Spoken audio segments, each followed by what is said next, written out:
শ্রীমন্তীকে অয়ন বলল, আমার সঙ্গে তোমার দাদুর অফিসে চলো শ্রীমন্তী, গিয়ে ওনার সাথে খোলাখুলি কথা বলো, তারপর দেখা যাক। অয়নের কথা শুনে কিছুক্ষণ ওর দিকে চেয়ে থেকে কিছু একটা ভেবে শ্রীমন্তী বলল, চলো। অয়ন শ্রীমন্তীকে নিয়ে তখনই মল্লিক ইন্ডাস্ট্রিজের উদ্দেশ্যে রওনা দিল। মল্লিক ইন্ডাস্ট্রিজে পৌঁছে শ্রীমন্তীর দাদু সুবীর মল্লিকের কেবিনে বসল ওরা। দেখো শ্রীমন্তী, ব্যবসার ব্যাপারে আমি একদম স্পষ্ট কথা বলতে পছন্দ করি। আমি যে সিদ্ধান্তটা নিয়েছি সেটা রাগ বা আবেগ থেকে নয়। এই নতুন বিল্ডিং প্রজেক্টটা মল্লিক ইন্ডাস্ট্রিজের স্বপ্নের প্রজেক্ট।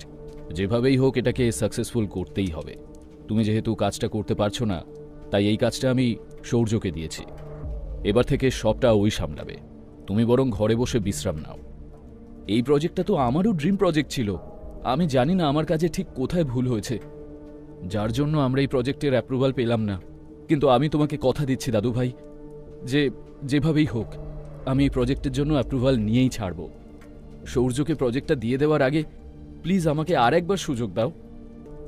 বেশ, কিন্তু কাজটা আজকের মধ্যেই হওয়া চাই। শ্রীমন্তী সম্মতি জানিয়ে অয়নকে নিয়ে অফিস থেকে বেরিয়ে এলো। সৌর্য শ্রীমন্তীরই কাজিন, যার একমাত্র অ্যাম্বিশন হল মল্লিক ইন্ডাস্ট্রিজকে নিজের কবজায় আনা।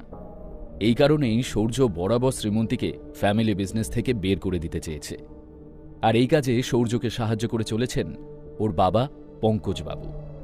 অয়ন এবং শ্রীমন্তী দুজনে মিউনিসিপ্যালিটি অফিসে এসে পৌঁছল তাদের প্রজেক্টের অ্যাপ্রুভাল নেওয়ার জন্য। আর তখনই শ্রীমন্তী সেখানে সৌর্যকে দেখে অবাক হয়ে গেল। ও, তুমি নিশ্চয়ই অফিসারের কাছ থেকে অ্যাপ্রুভাল নিতে এসেছ, তবে মনে হয় না তাতে কোনো লাভ হবে। ওই অফিসারকে আমি টাকা দিয়ে কিনে নিয়েছি।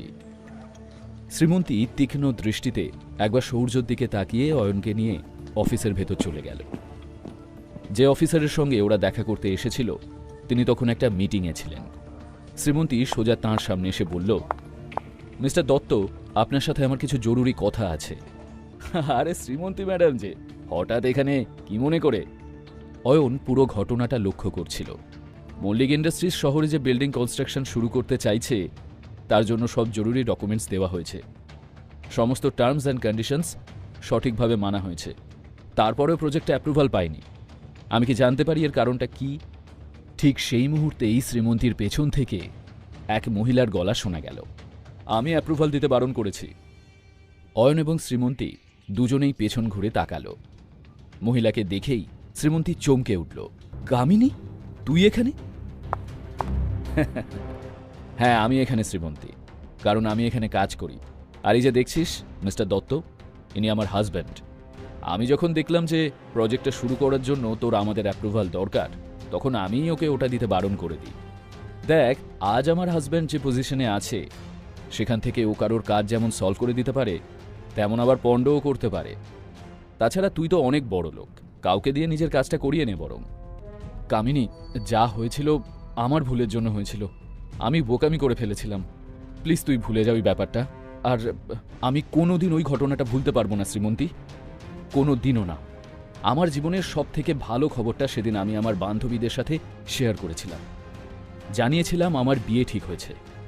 তুইও ছিলিস সেখানে, মনে আছে তুই কি করেছিলি? আমার হবু স্বামীকে নিয়ে ঠাট্টা করেছিলি তুই। কেন? কারণ আমার হাজব্যান্ড তখন বেকার ছিল। তুই এমন অপমান করেছিলি যে সবাই আমাকে নিয়ে হাসাহাসি করেছিল। আমি সেদিন চোখে জল নিয়ে ওখান থেকে চলে গিয়েছিলাম, মনে আছে? কামিনী, সেদিন আমি খুব বোকামি করেছিলাম, তার জন্য আজও গিল্টে ফিল করি আমি। এমন পরিস্থিতি দেখে অয়নও বুঝতে পারছিল না ওর কি করা উচিত। এখন গিল্টি ফিল করে কি হবে শ্রীমন্তী? ওই অপমানের কথা আমি কখনো ভুলতে পারবো না। আর আমি ডিসাইড করেছি অপমানের বদলে তোকে অপমানই ফিরিয়ে দেব। মানে? কামিনী এবার ভালো করে অয়নকে দেখে নিয়ে বলল, এটা তোর হাজব্যান্ড, রাইট? তা এর কি যোগ্যতা আছে? এ তো আমার স্বামীর নখের যোগ্যও নয়। তাছাড়া আমি শুনেছি তোর হাজব্যান্ড নাকি ঘর জামাই হয়ে থাকে। কামিনী, তুই ভুল করছিস কিন্তু। এখনো তো আমি তোর সাথে কিছুই করিনি শ্রীমন্তী, এবার করব। শোন, তুই যদি এই অ্যাপ্রুভালটা পেতে চাস তাহলে তোর বরকে আমার হাজব্যান্ডের সামনে হাত জোর করে বসে অ্যাপ্রুভালের জন্য ভিক্ষে চাইতে হবে, আর তাও এখানকার প্রত্যেক স্টাফের সামনে। কামিনী, দরজাটা ওইদিকে শ্রীমন্তী, তুই এখন আসতে পারিস। অসহায় শ্রীমন্তী দাঁতে ঠোঁট চেপে বাইরে বেরিয়ে এলো। সূর্য বাইরেই ওর জন্য অপেক্ষা করছিল। কাজ হলো না বুঝি? So sad. এবার তো তুমি প্রজেক্টটা আমার কাছে হ্যান্ড ওভার করতে বাধ্য।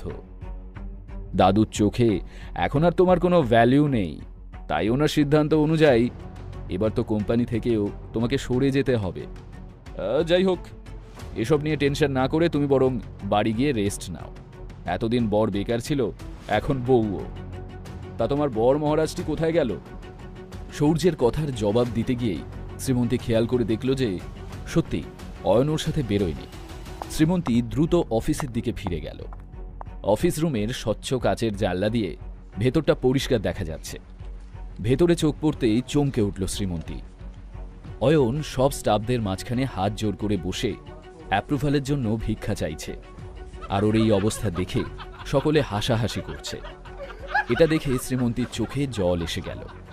ও দ্রুত অফিস রুমের দরজা খুলতে যেতেই দরজা খুলে ভেতর থেকে বেরিয়ে এলো কামিনী। সত্যি ছেলেটা কিন্তু তোকে খুব ভালোবাসে, তোর জন্য সব কিছু করতে পারে। কোথা থেকে পেলি রে একে? যাই হোক, কংগ্রাচুলেশনস, অ্যাপ্রুভালটা তুই পেয়ে গেছিস। তা কি করে পসিবল? আমি তো প্রজেক্টটা আটকানোর জন্য টাকা দিয়েছিলাম আপনাদের। ও, আপনার টাকা আপনি ফেরত পেয়ে যাবেন। আমি তো শুধু শ্রীমন্তীর ওপর রিভেঞ্জ নিতে চেয়েছিলাম, এতদিনে সেটা করতে পারলাম। কথা শেষ করে কামিনী এখান থেকে চলে গেল। এদিকে অয়ন অফিস থেকে বেরোতেই, তুমি কি ভাবো নিজেকে? কাকে জিজ্ঞেস করে তুমি এসব করলে? ভাবলে যে নিজে অসম্মানিত হয়ে অ্যাপ্রুভালটা নিয়ে নেবে, আর আমি দাঁড়িয়ে দাঁড়িয়ে তোমাকে বাহবা দেব? আচ্ছা, তুমি কি আমাকে এতটাই দুর্বল মানসিকতার ভাবো? অয়ন চুপচাপ শ্রীমন্তীর কথাগুলো শুনছিল।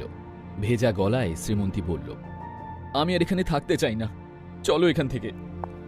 শ্রীমন্তী ওখান থেকে চলে গেল। অয়নও যেতে গিয়ে হঠাৎই দেখতে পেল সূর্য দাঁড়িয়ে আছে। রাগে মুখ লাল হয়ে উঠেছে তার, যেন পারলে অয়নকে গিলে খাবে। তোর কি মনে হয় তুই এসব করলে শ্রীমন্তী সবকিছু ফিরে পাবে? আমি ওকে সব দিক থেকে শেষ করে দেব। আমি থাকতে তুই কেন, পৃথিবীর কোনো মাইকা লাল শ্রীমন্তীর দিকে চোখ তুলে তাকানোরও সাহস পাবে না। ওর ক্ষতি করা তো দূর। ও, তা কতদিন তুই তোর বউকে প্রোটেক্ট করবি? তোদের দুজনের সম্পর্কটাই আমি শেষ করে দেব। চেষ্টা করে দেখ, তুই নিজেই শেষ হয়ে যাবি। শ্রীমন্তীকে নিয়ে অয়ন বাড়ি ফিরতেই শ্রীমন্তীর ফোনে ওর দাদু সুবীর বাবুর ফোন এলো। শ্রীমন্তী, তুমি কাজটা সাকসেসফুলি করতে পেরেছো, সেই জন্য আই অ্যাম রিয়েলি ইমপ্রেসড। তোমার অনারে আজ একটা পার্টি অ্যারেঞ্জ করা হয়েছে আমাদের পুরনো বাড়িতে। তুমি অয়নকে নিয়ে চলে এসো, কেমন? থ্যাংক ইউ দাদু ভাই, থ্যাংক ইউ সো মাচ। আমরা অবশ্যই যাব। কি হয়েছে শ্রীমন্তী? দাদু ভাই আজ পুরনো বাড়িতে একটা পার্টি রেখেছে, আমাদের দুজনকে ইনভাইট করেছে। মানে পার্টিতে ডেকেছে ঠিকই, কিন্তু তাতে এত খুশি হওয়ার কিছু নেই। দাদু ভাই বলেছে তুমি আমাকে জাস্ট পৌঁছে দিতে যাবে। অয়নও মনে মনে দারুণ খুশি হলেও মুখে সেটা প্রকাশ করল না। পার্টিতে যাওয়ার জন্য নিজের আলমারি খুলে জামাকাপড় বের করতে গিয়ে অয়ন অবাক হয়ে দেখল যে আলমারিতে কয়েকটা নতুন শার্ট প্যান্টের সেট ঝুলছে। এতে এত অবাক হওয়ার কিছু নেই। আমি নিজের জন্য কিছু জামাকাপড় কিনেছিলাম, তার মধ্যে থেকে কয়েকটা ফিট হচ্ছিল না। সেগুলো ফেরত দিতে গেলে দোকানদার টাকা ফেরত দিতে চাইল না, তাই ওই দামে তোমার কয়েকটা জামাকাপড় কিনেছি। আজ পার্টিতে এখান থেকেই কিছু একটা পরে যেও। আর তখনই শ্রীমন্তীর ফোনটা বেজে উঠল। দেখল দিশা ফোন করেছে। শ্রীমন্তী, ওই শপকিপার বলছে তুই নাকি স্পেশাল অর্ডার দিয়ে ওই অয়নের জন্য শার্ট প্যান্ট বানিয়েছিস। তোর মাথা ঠিক আছে তো? কি চলছে এসব? কেন, আমি অয়নের জন্য কিছু করলে সমস্যা কোথায়? আচ্ছা এখন ফোন রাখ, আমি একটু বিজি আছি। সন্ধ্যায় মল্লিক পরিবারের পার্টিতে শহরের নামি দামি লোকজন সকলে এলেন। অয়ন এবং শ্রীমন্তীও পার্টিতে এলো। এদিকে হাসি খুশি শ্রীমন্তী আর অয়নকে দেখে সূর্য আর দিশার মনে অন্য খেলা চলছিল। সূর্যের কাছে এসে দিশা বলল, একটা কাজ দিয়েছিলাম আমি ওই অয়নটাকে, এখনো করে উঠতে পারল না। আজকাল একটু বেশি মাথায় চড়ে বসেছে ও। এদের জন্য একটা প্ল্যান আমি ভেবে রেখেছি, শুধু সেটা সাকসেসের অপেক্ষা। এদের দুজনকে এখন একসাথে যতটা সুন্দর দেখাচ্ছে, লোকে এদের ততটাই নোংরা বলবে। শুধু আমার এই প্ল্যানে তোকে একটু হেল্প করতে হবে। দিশা সূর্যের দিকে অবাক হয়ে তাকাতে সূর্য বলল, এই পার্টিতে এমন একটা ধামাকা চাই যা অয়না শ্রীমন্তীর কপালে বিপদ ডেকে আনবে। আজ ওদের এমন অপদস্থ করতে হবে যাতে ভুলেও আর কোনোদিন এ বাড়ির ছায়া না মারায় ওরা। আর সব কিছুর জন্য কালপ্রিট বানাতে হবে ওই অয়নটাকে। ব্যাস, তাহলেই প্ল্যান সাকসেসফুল। কিন্তু কিভাবে হবে এসব? সূর্যের মুখে একটা কুটিল হাসি খেলে গেল। ও হেসে বলল, দেখতে থাক আমি কি করি। কি প্ল্যান এসেছে সূর্যের মাথায়? অয়ন আর শ্রীমন্তীর সম্পর্কটা কি ওরা শেষ করে দিতে চায়?